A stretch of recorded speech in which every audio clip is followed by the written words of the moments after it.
Hello, and thank you for joining us. I'm Sam Glazer Houston with the University of Minnesota Alumni Association, and I'm excited to welcome you all today to today's webinar called Segment to Succeed, Elevating Communications Through Targeted Audiences, which is sponsored by our partners at MEDA, the Metropolitan Economic Development Association. This session today is being recorded and it will be shared with everyone who has registered as well as uploaded to our website for continued access. As a participant, you will also receive a follow-up email today that includes our program evaluation as well as ways to keep being involved, so be sure to stay tuned. And as questions arise today, please submit them via the Zoom Q&A function. We'll be moderating them as they come in to be asked during the Q&A portion of today's session. Next up, I'm going to introduce our first speaker, Leanne Kispert, who's here to tell us a little bit more about MEDA and introduce today's speaker. Leanne serves as the Director of Marketing and Communications at MEDA. Welcome, Leanne, and over to you. Thank you, Sam, and thank you again to everyone who's attending today. So MEDA is the Metropolitan Economic Development Association. We've been supporting underserved entrepreneurs and small businesses since 1971 with a combination of one-on-one custom business consulting, access to alternative forms of capital, and connections to your peers, corporate partners, and other community resources. So why would we be involved with a webinar about audience segmentation? Because it's an ongoing issue that we see with client after client, especially as they're in the earlier stages of their business life cycle. And it's a concept that can help any business owner work smarter, not harder, saving you time and money and laying the foundation for future growth. And with that, I'm really happy today to introduce our presenter, Andy Brunn. Andy is the media director at CCF, a local creative communications agency. He is also our agency partner. And he is a University of Minnesota Twin Cities graduate from the School of Journalism and Mass Communications. He works with leading brands, including MEDA, through fragmented media landscape, developing audience connection plans that really solve business problems while changing the consumer's behavior for the better. And to walk us through everything today, I'm very happy to present Andy Brunn. Thank you, Leanne, and thank you, Sam. Thanks everyone for joining us today. So as Leanne was just mentioning, we're going to talk about the concept of audience segmentation and specifically why it matters. This first kind of sub headline here: your marketing resources are finite and your audience's attention is fleeting. This is really the key as to why we're talking about the importance of audience segmentation, and today we'll walk you through how you can do that, regardless of really what your resources are. As marketers, as business owners, as leaders, our resources across the board are finite. We're being asked to provide return on investment with everything that we're doing. And segmentation can really be a Kickstarter or a catalyst to help you get there. So first, let's just talk about and level set, what do we mean by audience segmentation? So the definition that we'll go through and we'll explain kind of why it matters is this is the exercise of dividing a broad audience into smaller groups of people who share meaningful similarities. If you spent time with marketing or if you have much of a marketing background, these demographic-based adults 18 to 54, women 25 to 49, men 35 plus are just becoming more and more outdated in terms of what we're looking at in terms of a target audience for a marketing initiative. Really what we want to do is go beneath those layers of just surface level demographics and tie into what are the motivations, what are the behaviors, why is this individual coming to you as either a business that provides a product or a service, not just specifically presupposing motivations based on age or gender. So as we walk through this, The output of segmentation would be rather than saying women 25 to 49, we're talking about busy suburban parents who value convenience and family time. Those are the motivations, the behaviors, the needs, the wants, why they come to you as an organization to fulfill their needs. Why bother? These are really kind of the key main points. One is just relevancy. As all of us are kind of consumers of a digital led ecosystem, we're just getting more and more bombardment with messaging regularly. If we can create something that feels like it is made for an audience, not necessarily just from us as a brand, we can gain more attention. We can also be significantly more efficient. Often, like Leanne was alluding to, we'll talk to a business sometimes at the earlier stages, and they'll say our product is for everyone. We don't necessarily, as an organization, have the marketing resources to market to everyone. So getting and doing audience segmentation to get to a smaller universe of people allows us to be more efficient. We can also be more strategic. So instead of leading with how are we going to market the product, we can get into those motivations, those behaviors, why an individual is coming to us. We flip the lens of looking at kind of us at the center of a solar system and our target audience around that versus how an audience perceives us as just one thing, one brand that they're interacting with on a daily basis. We need to meet them where they are, and be more strategic and more relevant to them and their needs. And then most importantly, it really does drive results. So historically, and we regularly see that segmented campaigns have stronger campaign performance. If we're looking at digital metrics, we get higher click-through rates. If we're looking at sales metrics, we get higher conversion rates. If we're looking at more awareness metrics, we see stronger brand affinity. Because at the end of the day, with segmentation, it allows us to match the message with the mindset. At CCF, we call this the right message at the right moment. Really simple kind of concept, difficult to execute though.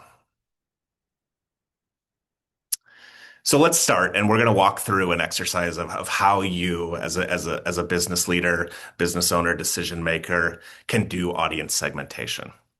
And along this way, you can do this really regardless of what your budget is. If you have partners, if you have an agency like us at CCF, or if you're doing this all on your own, there's opportunities for everyone to start somewhere, and starting somewhere is really the first step.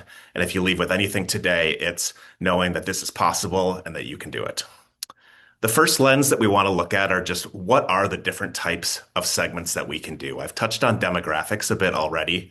They're also the ones that tend to be the first slice of data that a marketer might look at. These are who individuals are: age, income, life stage, gender. These are all demographics. Geographic, where physically our target audience is. Is it a more urban? Is it a more rural audience? Down to then behaviors. So these are really why, what they do. How often do they purchase? What does the purchase cycle look like? Then down to the psychographics. So why do they do what they do? What are their values? What are their attitudes? What are their lifestyles? Segmentation is going to take all of these and create something that is custom and unique to your audience and to your business and what you solve. So let's start, and starting is just by gathering data. There's a lot of places that you can gather data from, some that might be top of mind for you, but some that might be a little under the radar. So a few kind of hints and places to go are on the bottom left of this slide. MEDA, if you have a page on MEDA, you can tap into their audience insights. You can see beyond just who is following or engaging with your page. Specifically more about who they are, where they live, what other sorts of pages, affinities do they have. Similarly, you can do so with your website, Google Analytics or GA4 as it's known right now, or even if you have Adobe Analytics, anything that can measure your website traffic, really great. If you don't have these types of information, you can rely on just free sources of tools, including Google Trends. Trends.google.com is a great place to just tap into seasonality of search queries when people are interested in what. There is information relative to your business and or keywords that are specific to it that you can tap into and get some consumer-based insights. Another really great place to go for opinions or thoughts about you or another brand or the topic is Reddit. Other reviews, forums like this, it's really become the place to go for a search engine for opinions. So a great place to go to find out more about what current perceptions may be about your brand, your industry, your topic. Some questions that you can ask yourself about what types of tools might be relevant. Do you have a CRM? Do you have a customer relationship management platform? Do you have an email list? Can you learn from that email list who buys the most from you? Who buys the least from you? Is there seasonality specifically to your product sales cycle? I mentioned website analytics. Are there different, what do people do on different pages? You can track everything from how long do they spend on your website, how far down the page do they scroll? Are they clicking on certain buttons? What's the next page that they go to? What's the drop-off point? Where are there some sticky points on your site? What can you do to learn about how individuals are interacting with your brand? Similarly, on the social media side, if you do publish content, who engages with that content? What can you learn about them to get to those motivations, those behaviors, those whys? Look for patterns. Are you seeing something where you see, a handful of individuals that become your frequent buyers? Do you see when you offer a promo code or a discount, do you then bring in the deal seekers? Do you have individuals that are just browsing and they don't end up purchasing? Do you have someone who might go completely unaware of what your business is to make a instantaneous, decisive purchase? What types of content pulls them in? Is it thought leadership? Is it information about your brand? Is it other information that they can't seek elsewhere? And learning about what type of content is resonating with your audience can help you to segment. Talk to real customers on top of this. So the data is one great place to get more quantitative data, data that you might be able to project out at scale. But don't skip this step, the qualitative component of segmentation. Talk to your customers. You really only have to talk to 10 to 15 of them to see patterns. Ask things that are tied to them and their motivations. What was going on in your life when you decided to come to us, to purchase with us? What were maybe some of the barriers that stopped you from buying? What were alternatives? Are there alternative brands or alternative solutions that you considered? What problem were you hoping to solve this? So it's all leading with the customer's motivation, the needs, their wants, not necessarily leading with what product are we selling or what are we offering. But what it allows us to do is it allows us to listen to what's the emotion behind the decision that they're making. Where are their frustrations? Where are their pain points? Where there's maybe some steps in our process that we can ease that friction. And then also, what language are they naturally using? We as brands may have specific language that we refer to a product as, but if our target audience doesn't refer to it that way, we have to find ways to use the language that they're using. This type of conversation, these types of interviews allows us to get at that. Next, we're going to start building segments, and this is really where you just want to start somewhere. You want to start with something. We're going to today kind of walk through the exercise of pretending that we're running the home and garden show. It's springtime in Minnesota. We're all thinking about home renovations, those types of things. Let's pretend that we're trying to promote this event to home and garden show attendees, versus just casting a super wide net and saying we want to reach all homeowners. Let's break that down into 3 unique audiences with their own motivations. So here are some examples of what we could do and why we would do it. First, we're going to talk about big project dreamers. These are the people who have, wild ambition. They're the ones watching HGTV. They're the ones with active Pinterest boards. They really love that inspiration. So we want to give them something specific versus the more practical fixer. Someone who is like, I just need to get this fixed. I need to get this done. It needs to be reliable, function over style, savings over wow. Then we've also got another segment that may be somewhat similar to practical fixers or big project dreamers, but it's the new homeowner. They're overwhelmed because they didn't realize what they signed up for. They don't necessarily know what to start or where to start. They're motivated by guidance and reassurance. So while all of these audiences are technically all homeowners, they all have slightly different motivations, needs, and desires that we hope to get fulfilled by our product, in this case, the Home and Garden Show. You'll know you're on the right path when you can draw a distinction between the segments. There's not necessarily an overlap between those motivations. It's substantial. It's also reachable, which we'll talk about in terms of just quantifying that it's a large enough segment to be able to make an impact. It's also actionable. You as an individual can specifically reach out to just that segment. Next is then we want to start applying it. So we don't want to just create it just to create it. This is where a lot of teams and a lot of individuals drop the ball. We want to make sure that this leaves things like slide decks like these, and that it starts getting elevated into our business decisions. It's influencing our marketing messaging. It's influencing our creative. We're using different headlines to reach different segments. We're emphasizing different benefits. We maybe have a different visual look and feel depending on who the audience is. Kind of back to our home and garden example, for those big project dreamers, showing them what their home could become, being able to provide them with those tools, those opportunities, those vendors that can show them what those visualizations look like.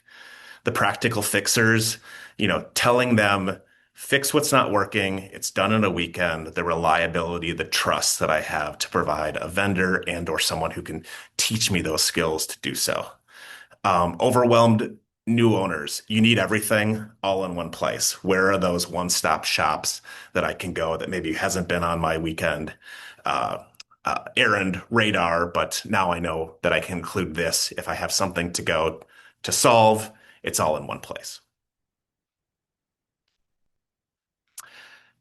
Then we want to extend this to other aspects of our business. So don't just necessarily think about this as it relates to marketing or to messaging, but how can we pull this into other elements of our tools and our communication to target audience? This can help us to understand which platforms are relevant depending on what our audience segments are. Being able to study or learn which platforms, say a TikTok versus a Facebook, is more relevant to the target audience will allow us to show up, decide where as a brand we want to be. We want to maintain a presence. We want to do community management. We can also tie this with interest targeting. So just because someone is a homeowner, that's not the only characteristic that defines them. What are other elements of their lives, their behaviors, their interests that we can tap into? Similarly with contextual placements. So yes, an individual might be actively searching for information related to one of their segments, but they also they just stumble across us. And we want to be able to show up there. We want to tap into those behaviors, those motivations, bring those keywords forward and incorporate those into our targeting strategy. On the back end, kind of on the payoff side, what sort of offer or experience are we providing to them that can be custom to their wants and needs? So is it a potentially slightly different, unique landing page per segment that elevates the most important information that we have for them so that they don't have to go searching?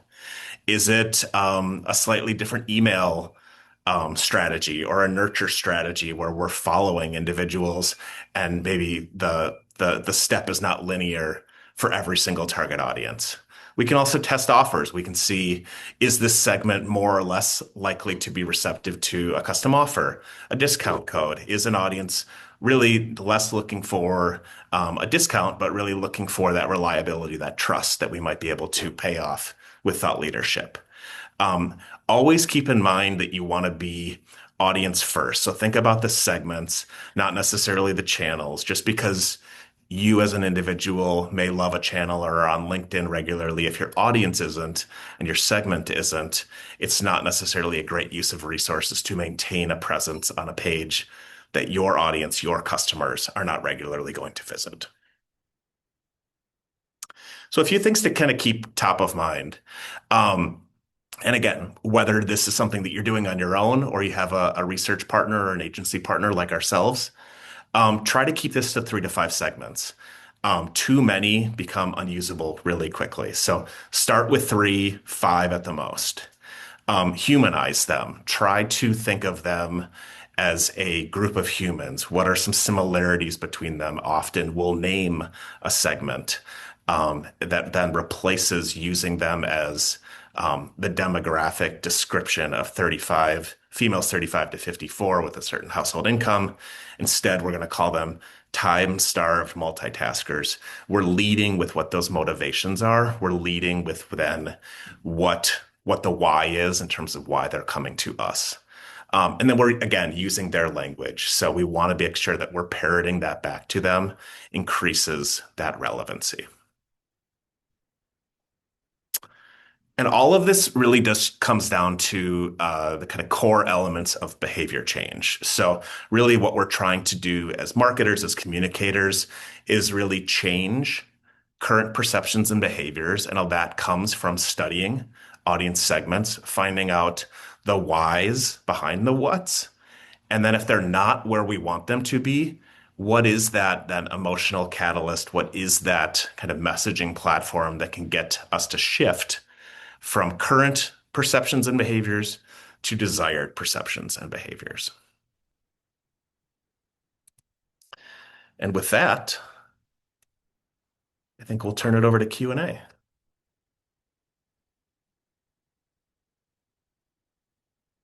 think you're on mute, Sam. Oh, thank you, Andy. Nice job taking us through all of this awesome content.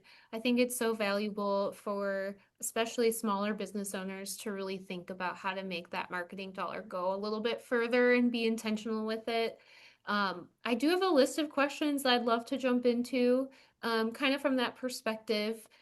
Maybe for someone that's just getting started, what would be the simplest way to begin defining their audience without feeling overwhelmed by that?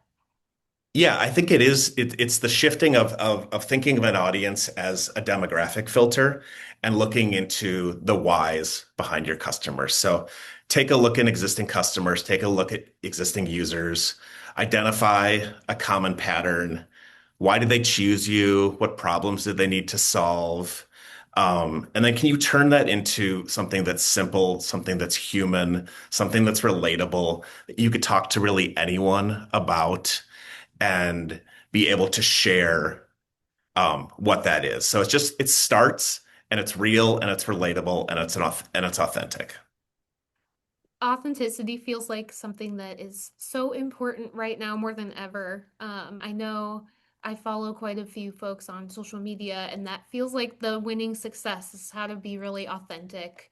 So that makes a lot of sense what you're saying. We have a question from our audience.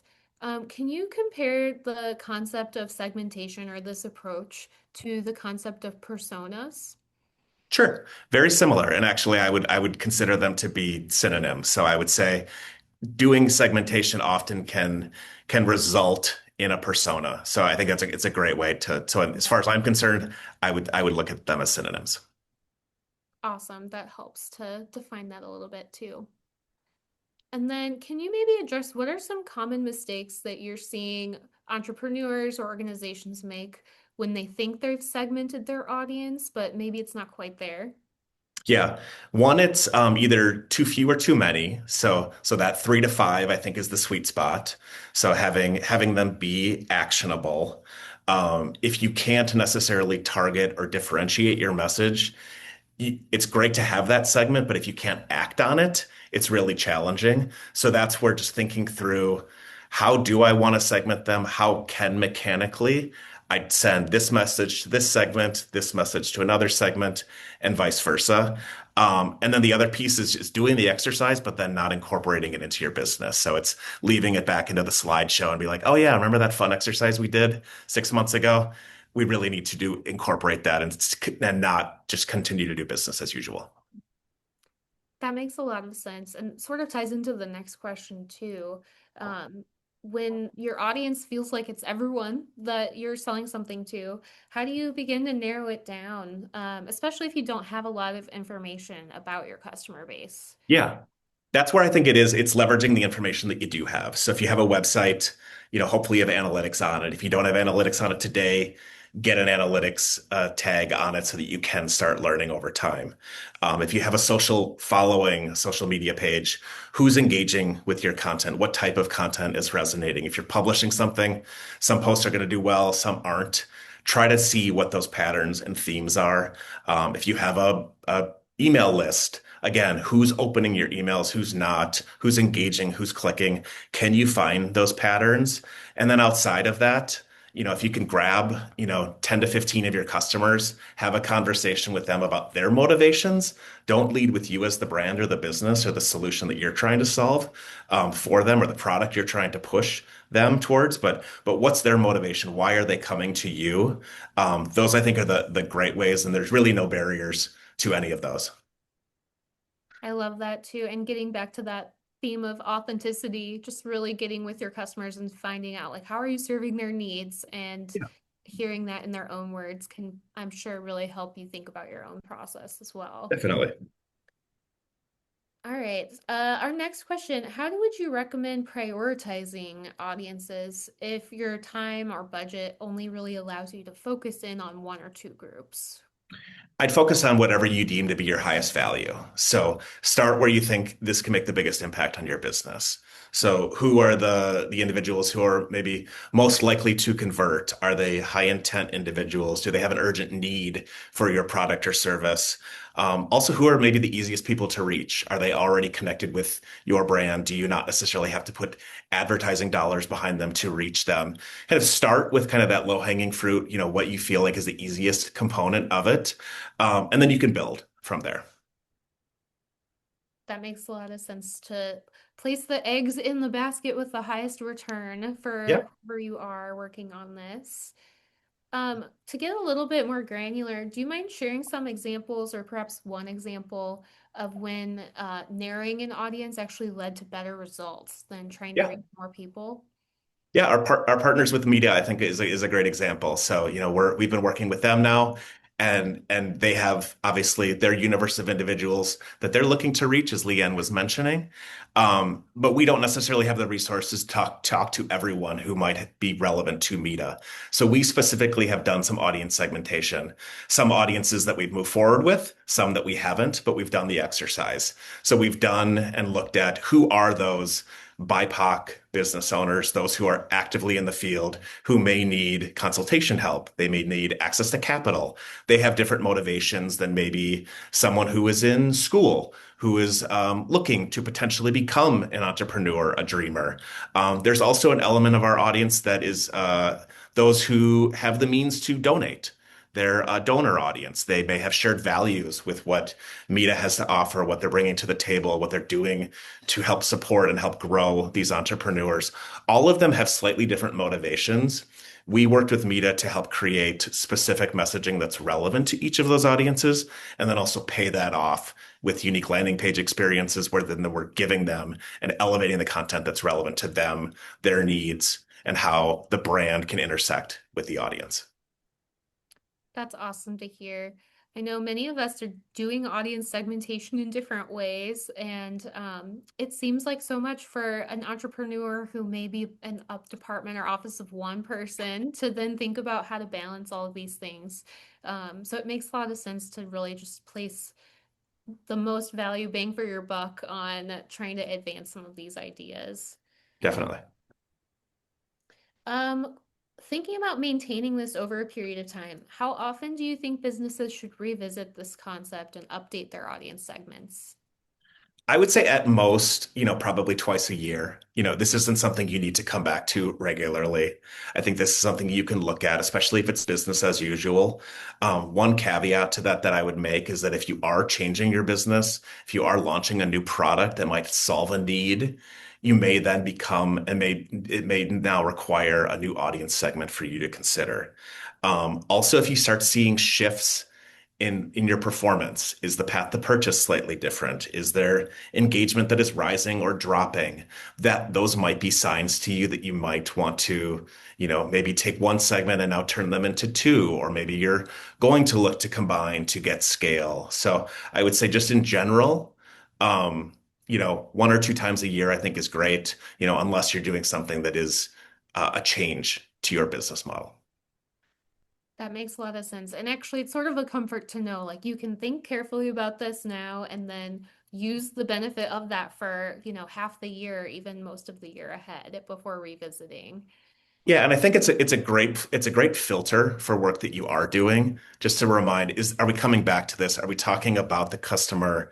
Are we talking about the segment? Are we talking about the persona? Are we not necessarily leading with ourselves? We get very interested in wanting to lead with ourselves, but getting into those motivations, those beliefs, tapping into the emotion of our audience is really key. That's a great point too, that you can really think about the work that goes into this as a way that you're helping direct your actions along the way, not just from the outward marketing perspective, but even the internal, how you're making decisions and driving processes as well. Exactly. Exactly. We have another question from the audience, a little bit more specific, but how would you recommend building effective audience segmentation for, in this case, a long-standing mental health care practice that did not historically collect detailed marketing data? How can they grow and segment their audience without overstepping privacy boundaries? Yeah, that's a really, really important and obviously HIPAA and compliance, and there are a lot of avenues and directions and guardrails that we use as marketers. But I think what you can think of is you can first think of who is that end user, who is that individual who might be coming to your practice to seek care. That obviously can be a segment or could be even multiple segments. But as important, I think, are those individuals who are a part of that potential patient. So what does that care team look like? Is it a spouse? Is it a caregiver? Is it a guardian? What are their motivations, which may be slightly different than the actual end user? We regularly see that being able to come at this from multiple angles or even promote a product or a service that might be for one audience, we're actually leading with who that maybe that gatekeeper is. So is it more of that caregiver? Is it that person who could be that help? And see then what those motivations are, and you start coming at it from a different approach. You may learn that there is one leading segment that is driving action, that is driving a lot of engagement, and then it's really leaning into that or seeing then where your content gaps are in what they're seeking out and what a different audience might be looking for. That makes perfect sense. I know for me as a parent with young children, there are tons of products that are for my kids that are being marketed at me Yes, as the purchaser. So um, exactly. I could see that helping in lots of different like pairings and thinking about It's um, it may not be the person that you're thinking of as your customer, but someone that's related in their life in some way.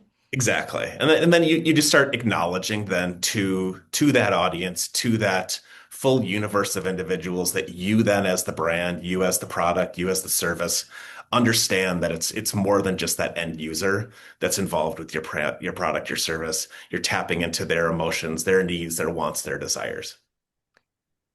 That makes a lot of sense. And hopefully that aligns with the values that you're bringing into the interaction Exactly. as well. Exactly. All right, a couple more questions for you, Andy. The next one is what role should data play versus intuition when defining an audience, especially for a small business with limited resources? It's definitely a balance. The way I would look at it is try to rely on data as much as you can to be the signal, and then rely on the interpretation of that. as to be that intuition. So really try to lead with as many facts as you possibly can. Try to use indisputable facts that couldn't necessarily be subjectively interpreted by another audience, but then use your intuition, use your understanding of what the data might be telling you to see what that story is, see where then intuition may lead you beyond that data. But try to have some level of objectivity be at the base. Yeah, that makes a lot of sense. I know when we're really excited about things, it can be like you want to go all in on those ideas. Yeah. And when you're running a business, there's all sorts of cost and benefit to consider when making those choices. Yeah, definitely a combination of art and science. Definitely. We have another audience question. This person says they're helping a startup company that's marketing a patented packaging technology. They are struggling to generate sales with limited financial resources. Who is a good contact at MEDA to potentially explore resources available through their organization? Leanne, do you want to jump in and field that one? Sure. Hi. Actually, we could put a contact email or contact address in the follow-up email for tomorrow. And anybody who needs to talk to Mita about potential services, whether it's just business consulting, we would probably start there to see what your needs are and make sure you're directed to the right services within the association. But I'll work with Sam to do that and make sure that there's a contact person or a contact email in that follow-up. Perfect. Oh, and they say thank you. So perfect. Sure. Yes. There's lots of helpful people at MEDA. So I know we'll provide a link in the email that you can follow up with them and they can help triage from there to make sure you're talking to the right people. Okay, I think we have a few more of our prepared questions that I want to get through. Um, Back to you, Andy, on if you could talk about someone, can you talk about how they can tell if their messaging is not resonating? Maybe because the message itself versus the audience that they're Yeah. targeting. Yeah, and back to that kind of slide that I had up before in terms of the right message and the right moment. It is, I think, a differentiation between is the messaging working or is the audience and the targeting working? If no one is engaging with your content at all, it is probably a targeting issue. We are probably dealing with an audience or a segment that we are not correctly or actionably reaching and targeting. If there's people engaging but they're not converting, that's likely more of a messaging issue. So we're getting some people to be interested, be receptive to our messaging, but they're not converting. It seems like we're reaching the right individuals, but we don't have the hook for that. So think of it as really kind of, are we bringing the audience to the table? That's a targeting issue. Are we converting or not? Probably a messaging issue. That makes sense. I know I'm thinking about how that applies in my own work right now. So thanks for saying it in that way. I think that's a really helpful way to have Definitely. to make sense of all of this. All right. Are there situations where segmentation is maybe less helpful or where broader messaging actually does make sense? Yeah, in part, if you have the resources to do so, it can be really impactful. If you have broad mass awareness challenges, no one knows who you are, being able to reach a large segment who can then opt in, that's a great place. If you do truly have a product that has universal appeal, is relevant to multiple audiences, maybe you don't necessarily need to segment. Or are you potentially at the top of the funnel, just purely, again, kind of looking to build that awareness goal? Then, maybe segmentation is not as necessary. Sometimes we talk about media being, or advertising being one to many, so one to all. So think of like a billboard, a television commercial, a print ad, something like that. Regardless of who's running across that medium, everyone has a chance to see it. Or in more of a digital environment, is it a one-to-one message? So we could all go to the same website, but based on our behaviors, our motivations, our experiences, we all might be served a slightly different ad. So think about it more as, one-to-one versus one-to-many as well. That makes sense. So there's some aspect of just brand awareness and building you as a known entity, but then the people who are actioning, you're probably driving them more into a segmented space. Exactly. Okay, that makes sense. Oh, and thank you, Leanne, for putting the email in there. I'll make sure to include that in the follow-up as well. Yes.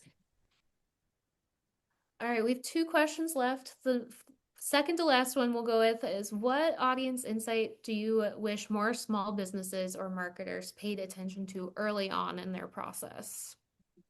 I think it's really that intersection of that brand and the consumer. Where's that need come in? What's happening in someone's life that they need a product, they need a service, they need a partner that can help them succeed. Thinking through then what are those emotional considerations? What are those decision triggers? Learning specifically more about how you can then deliver the right message at the right time. That makes sense. So it should be something you're thinking of early on in your concept, basically, and go all Ideally. the way through. Yeah, Yeah. ideally. Yep. All right. And then the last question we'll go with is if attendees leave this webinar and do just one thing differently this month related to audience segmentation, what do you recommend they start with? Talk to your customers. That 10 to 15 kind of, mini focus group. Talk to them, engage with them, learn the language that they're using, understand why they might come to you for their product or service. Understand those motivations, learn the language that they're using, really just help to understand so that you can meet them where they are versus you just trying to position yourself and thrusting yourselves into their lives. All right, back to kind of that initial point. Our attention spans are so fleeting. We are bombarded with messages regularly. If they're not relevant to us and help solve our need, we just skip by them and we become blind to them very quickly. So talk to your customers, understand kind of those emotional wants, needs, desires. That makes a lot of sense. So it is worth it to invest the time into doing some of the research that goes into these decisions, because it will Definitely. only serve you in the Yeah, long. and you can start from anywhere. You don't need an agency partner like us. If you do, happy to talk to you. But anyone can really do this. And with the tools that we have, especially, with things like AI, there are ways to even speed things up that can help you kind of gut check.